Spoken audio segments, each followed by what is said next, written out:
কয়েকজন ব্যক্তিকে দেশ বিদেশ থেকে ভাড়া করে নিয়ে এসে কি দেশ চালানো যায়? যায় না। বাংলাদেশে এখন একটা জগা খিচুড়ি ঘটনা চলছে। জনগণের প্রতিনিধি আমরা নির্বাচন করতে গেলেই বলবো যে বিএনপি শুধু নির্বাচন চায়।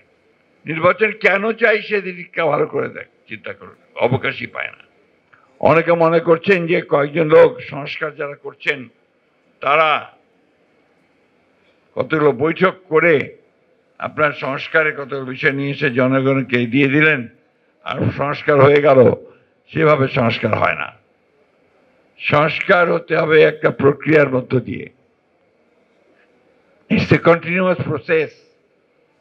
আপনি চাইলেন আর কালকে পুলিশ ঘুষ খাওয়া বন্ধ করে দেবে, এটা মনে করার কোনো কারণ নাই।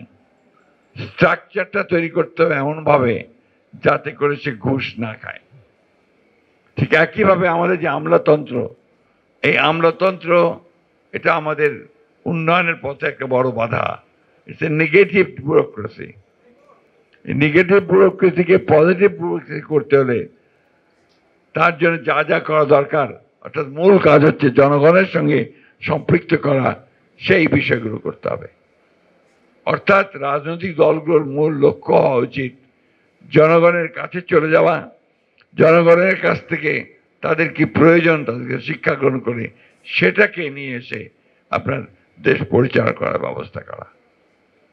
এখন জনগণের প্রতিনিধি আমরা নির্বাচন করতে গেলেই বলবো যে বিএনপি শুধু নির্বাচন চায়।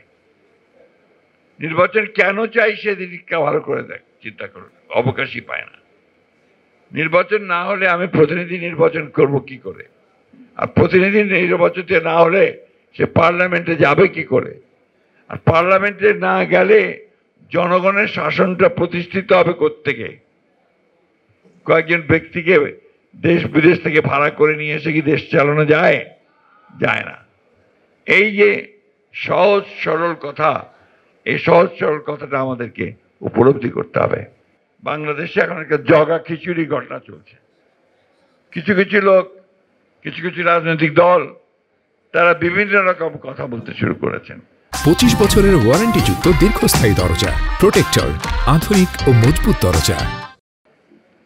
এবং যে বিষয়গুলোর সঙ্গে বাংলাদেশের কোনো সম্পর্ক নেই। যেমন আপনারা দেখুন, খুব জোর করে বলছে, জোর গলায় বলছে যে আপনার প্রপোর্শনাল ইলেকশন, অর্থাৎ প্রপোর্শনাল ইলেকশন আনুপাতিক হারে যে আপনার পিয়ার পদ্ধতির নির্বাচন। আমাদের সাধারণ মানুষ তো বোঝেই না যা আনুপাতিক হারের নির্বাচনটা কি।